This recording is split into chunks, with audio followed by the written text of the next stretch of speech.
The Virginia Cable Telecommunications Association and your local cable provider presents Cable Reports.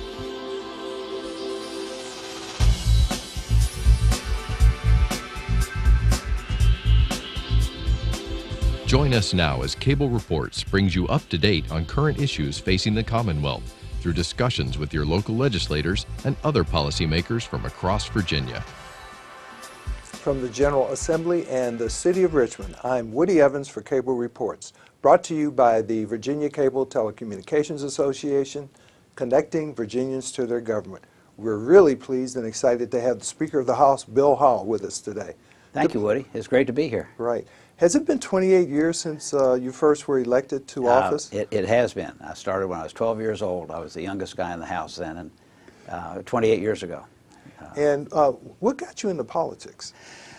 I grew up in Northern Virginia, and people up there, a lot of people work for the federal government, and you just talked about public policy and politics at the dinner table. And I grew up being very interested and somewhat involved in politics at an early age, and continued it. My wife grew up in the Maryland side of the Beltway, and she also has a great interest in politics, and so we've just kind of got involved. And one day the guy who was our delegate in the House announced that he wasn't going to be able to run for re-election because he was moving out of the district. And I'd like to tell you, Woody, that 100 people came to me and said, "Bill, you got to run," but I decided to, even though no one came to me, and it's been a good experience. I've enjoyed it. So what have been some of the major changes you've seen over your 28-year tenure? Well, one thing is, as you and I were talking about just a moment ago, the tenure of the people doesn't seem to be quite as long. When I came down here, there were more than a handful of people that had been in office for 30, 35 years. Mm-hmm. Now there's only one that's been here for more than 30 years, and there's a lot more turnover. And so we've got a lot of people that have been here 4 or 6 years, and they're already chairman of subcommittees or even a committee, and things are moving along a lot quicker from that standpoint.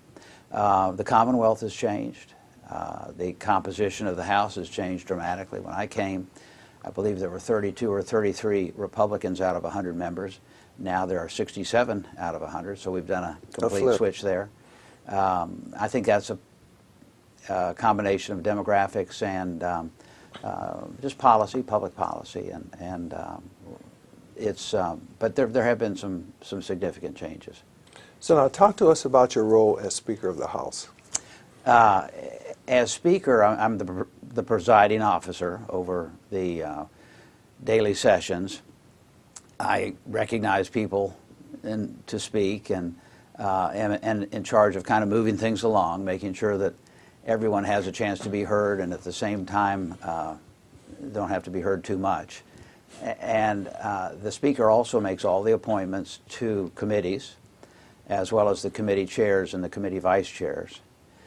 One of the larger roles that the Speaker has that we're involved in right now towards the end of the session is appointing members of the House Conference Committee. And that's particularly significant with the budget, because the conferees, House and Senate conferees, really can make significant changes in how the budget looks. But they have that opportunity on every bill, that if you have a bill that is different in the House and the Senate, it's reconciled in a conference committee, and I appoint the members from the House side of that. I approve travel that members in the House want to take, and it's a lot of responsibility, but it's been a great opportunity.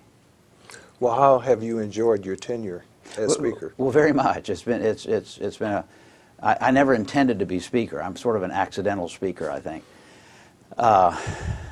When the Republicans gained control, I was chairman of the House Courts of Justice Committee, which is a fascinating committee.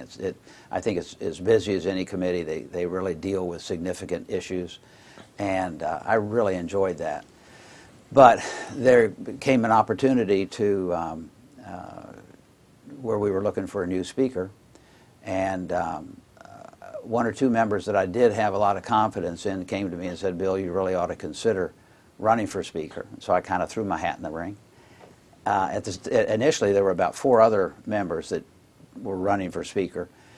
And one by one, they all dropped out, and I was the only one left. And I remember my brother called me one morning, and he said, "Bill, I saw in the Washington Post where you're the only one running for speaker." He said, "You know, if you don't win, it's not going to look good."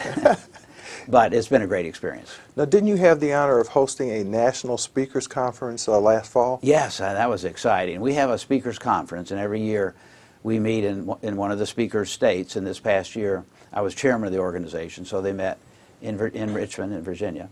And it was a wonderful experience. We had about 35 sitting speakers from around the country, about 10 former speakers, and we really gave them a good taste of Virginia. We traveled to Charlottesville, traveled down to below Petersburg, to Pamplin Park, and entertained them in Richmond. Golly day, Woody, on Wednesday, they came in on a Wednesday, and we had a reception at the Capitol. I'm looking over your shoulder at the Capitol, and it's such a beautiful building. And the history that we have in Virginia, we are so blessed. And people that are coming from places like Utah or Arkansas or wherever don't enjoy that history. And it's a real treasure that we have to show off. We had the Richmond Choir, the choir for the Richmond Symphony sing, and some Virginia songs, and it was just really beautiful. It was a great experience. Now, you have a geographically and demographically diverse district. You've got Mary Washington and Fredericksburg, and you've got Stafford County. Talk to us about your district. My district, of course, over the past years, it's shrunk geographically as the population has increased. Stafford area is a very fast-growing part of Virginia. And now I represent basically the eastern half of Stafford County. I come across 95 a little bit down in the southern part and a little bit up in the northern part, but basically it's the eastern part of Stafford County and about 1/3 of the city of Fredericksburg. And it is a diverse district, and it's a changing district. I have a lot of people that are relatively new to the district and moving in and moving out. How much dependence does your district have on what goes on in Washington, D.C.? Well, quite a bit. I would, this is just a guess, but I would imagine probably 60 to 70% of my constituents that work commute out of the district north each day, and that's a tough commute. They a lot of them, more and more, are taking the rail, the Virginia Rail Express. A lot of them use buses and van pools, but a lot of them just get in their cars and fight it out each day. The new express lanes that have just opened up, coming down from inside the Beltway to as far as North Stafford, I think are going to be a tremendous help. They're not inexpensive, but every car on that express lane is one less car on 95, and I think that we're going to see that it's going to help the congestion on 95 as well as being able to guarantee a quick ride for those who want to take the express lanes. And of course, you always have that option. You have that choice. Yes, you do. Yes, you do. And a lot of people think, golly, if I want to cut congestion by 25%, I've got to take 25% of the cars off the road, and that's not true. If you take 10% of the cars off the road, it'll have a dramatic impact in easing congestion. So we don't need to get thousands of people on the express lane to help congestion on 95, just more than a handful. Now, the budget seems to have been going very well this session. Talk to us about what's been happening there. Well, it has been going well. In fact, we are further along in our budget negotiations at this point than we've ever been, I think. The conferees started talking at the first part of the session because the conferees, the Senate and House members of the conference committee, know what the issues are going to be, where the big issues are going to be, higher education or public safety or whatever. And they've been meeting on those issues on and off since the session began. And I think we're very close to coming to a complete agreement at a time probably as early as we ever have. Now, I'm being the optimist. Something can always throw a monkey wrench in it. But the other thing that happened that made this session's budget a little easier was, not easier, but quicker, was, as you remember, last fall we came in a special session to deal with what we thought was a very significant concern about budget shortfall. And at the time, we were projecting about a $2.4 billion shortfall in the coming 2 years. we addressed that pretty much, and so that took a lot of the work off the table for this budget cycle. And we've been pleased to see that our estimates of revenue were probably a little too conservative. We have a little more revenue coming in than we'd anticipated. We're still going to be, this budget that we're working on now is still going to be about $1 billion less than the budget we had the year before. So we're still spending less money and receiving less money than we had. But we do have a little bit more, and so that makes this budget session a little easier than it otherwise might have been. We're able to, the governor, in his budget amendments, which he submitted in January, and in December, I guess, he provided a raise for sheriff's deputies, but he didn't have the money at the time to do anybody else. We were able to find the money to give raises to teachers, state workers, state police, local constitutional officers, and although they're not enormous raises, they're raises, and anything is significant, and we're very proud and pleased that we were able to do that. That's a significant change. What about K through 12 funding? K through 12, we've insisted all along, and the governor has agreed that we've made no cuts to K-12 funding, and it's going to be a little bit better than we'd anticipated. Same with higher education. There have been cuts to higher education, but less than the governor proposed and less than we thought we might have to make. It's never pleasant having to make these cuts, but Virginia has a AAA bond rating, largely in part to have been a well-managed state over the past 50 years. And I think that's something that we all should be proud of. Well, understand that one of the things that contributed to that AAA bond rating this year being retained was the treatment of teacher retirement. Well, we've worked diligently over the last couple of years on the retirement system.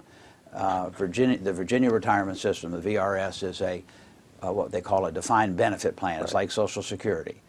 You work so many years and your salary so much, your benefit's going to be so much for the rest of your life. And that used to be a sustainable program. It's no longer sustainable because we have fewer workers supporting more and more retirees, and people are living longer.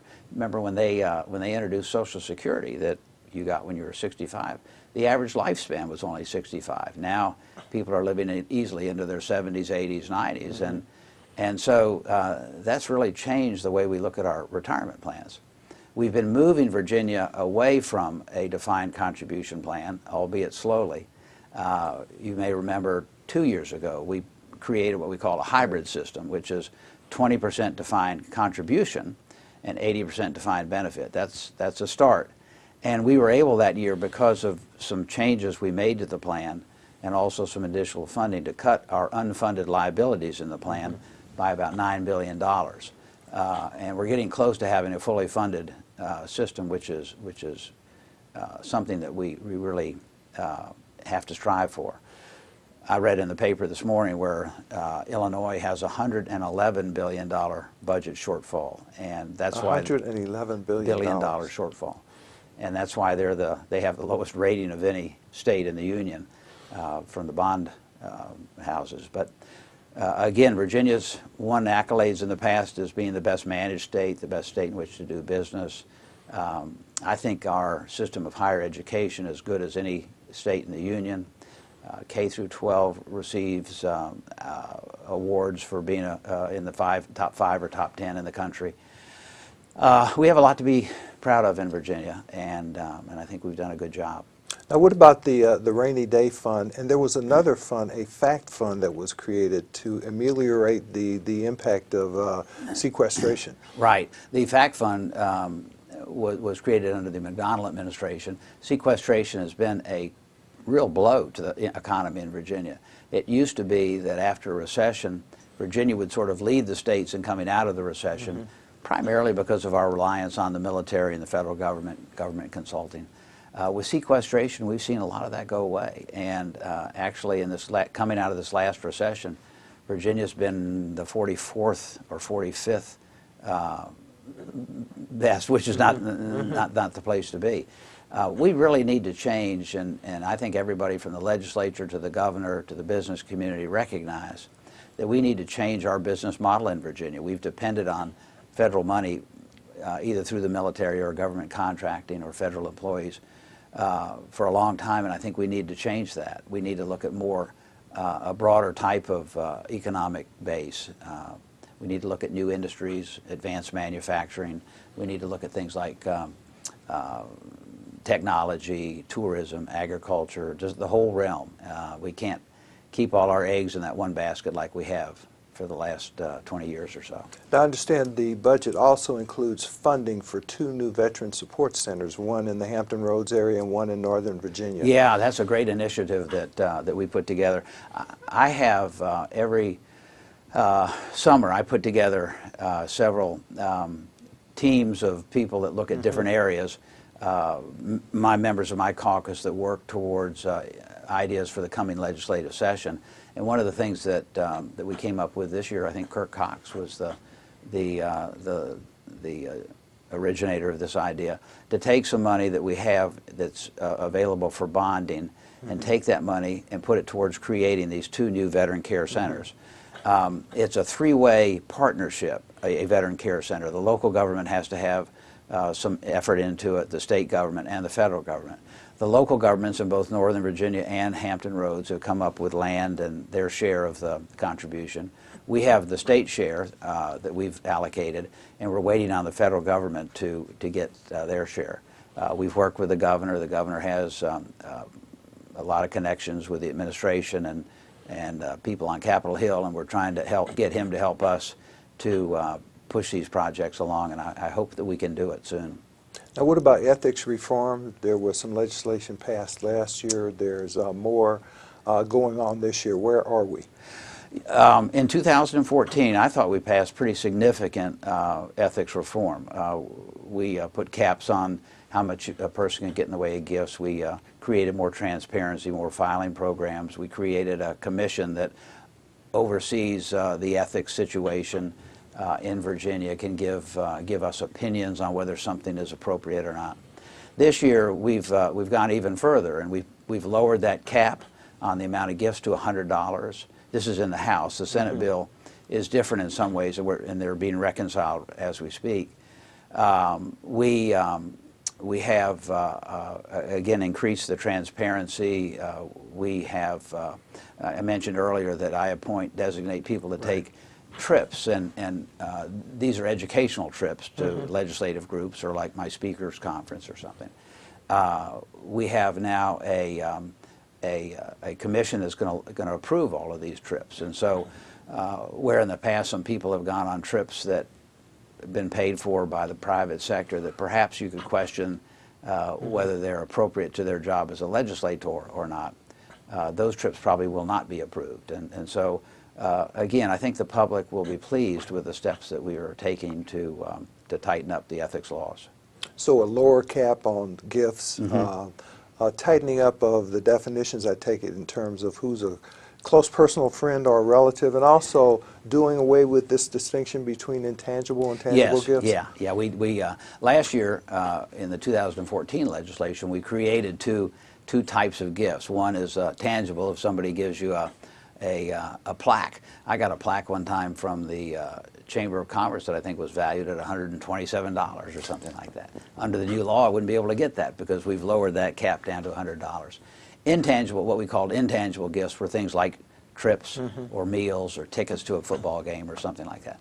We've decided that distinction is not necessary. A gift is a gift, and so we treat them all the same, and we put a $100 cap on it. And I think that everybody will be able to live with that. Now, to what extent, if at all, do either of these bills, the House bill or the Senate bill, apply to the administration? 100%. These are for not just the legislators, but also for state and local governments and the executive branch. Now, what about the Governor's Opportunity Fund? Well, you remember last year we passed legislation that would, the Governor's Opportunity Fund is sort of like I don't want to call it a slush fund, it's a very important fund that he can use to entice, to sort of add that icing on the cake to get somebody to move their business to Virginia. And the governors have used it fairly effectively over the years. what we thought we wanted to ensure was that there wasn't an opportunity that if the governor made a gift to or made a grant to a corporation, that he received gifts back from the principals of that corporation. That just doesn't look good. And so we excluded that. The governor, for whatever reason, vetoed that bill last year. I think it's probably going through again this year, and we'll see if he feels differently this year. What's going on in terms of transportation? We have a huge funding mechanism now. I understand, however, that there are criteria now established to determine the priority of projects to be funded. Yeah, that's a great question, Woody, and I'm really pleased with the way that we've been able to deal with our transportation issues over the last couple of years. We were in really almost a crisis type of environment where up to a couple of years ago, where the revenue coming in was not going to be enough to allow for new construction after 2016, because it was all going to be taken up in maintenance. We just had a shortage of money, and that was caused by a couple of things. One, costs keep going up. The price of asphalt's 2.5 times what it was 10 years ago, for example. And the amount of money that we were receiving off the gasoline tax was stable because people were buying cars that got better and better gas mileage, or alternate power kind of cars, like electric or hybrids. In 2013, we passed very significant legislation, I think, that generated additional money for the Transportation Trust Fund, and in addition gave Northern Virginia and Hampton Roads, the two areas that have the most significant problems with transportation, additional money for transportation that they raised up there through an increase in the sales tax. We took a lot of the reliance off the gasoline tax by putting it on the sales tax and some other type of ways. And as a result, we were generating significant new money for transportation. Well, in 2014, the following year, I thought it was really important that we make sure that we're spending that money as effectively as we could. Lots of times, local governments would get involved and they'd have pet projects, and they may not be the project that did the most to reduce congestion or increase safety, for example.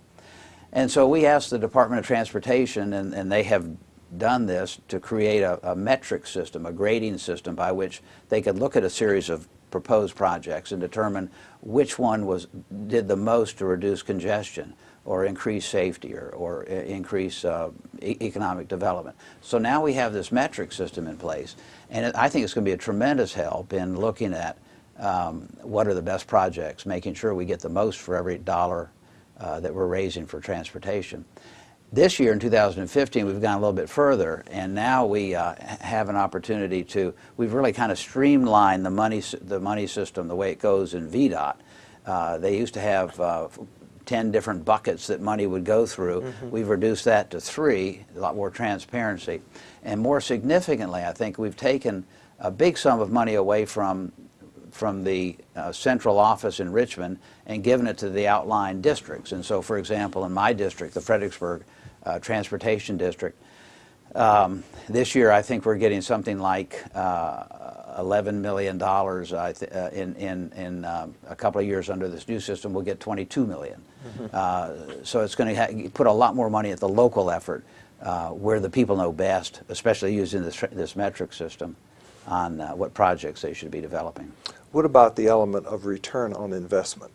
Well, I think that's part of the metric system. Which investment in transportation is going to give you the most for your money on easing congestion and improving safety? And I think that we're able to do that now through this metric system, through this system of grading. Talk to us a little bit about the importance of the Port of Virginia. It's a critical economic driver. It really is. It's I don't think a lot of people are really cognizant of the fact that this is probably the best natural seaport on the East Coast.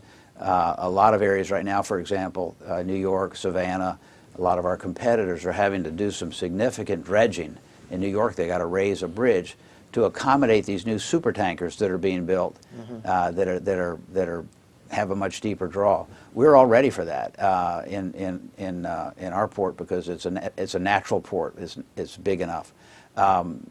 The port has struggled for various reasons, but I think it's on sound footing now, and it's a tremendous, as you say, economic engine for the whole entire Commonwealth. And our universities are as well. Talk about the importance of our institutions of higher learning. Golly, Woody, I think that in Virginia we have as good a system as any place in the country. A lot of states have sort of a centralized state system. You have one University of North Carolina that has branches in Greensboro or Wilmington or whatever. Here we have a host of public schools, big schools, little schools, engineering schools, liberal arts schools. There's something for everybody. And golly, I just read an article the other day that named the University of Virginia as the #1 public institution in the country. And William & Mary was rated in the top 25, I think. And we have a lot to be proud of in Virginia.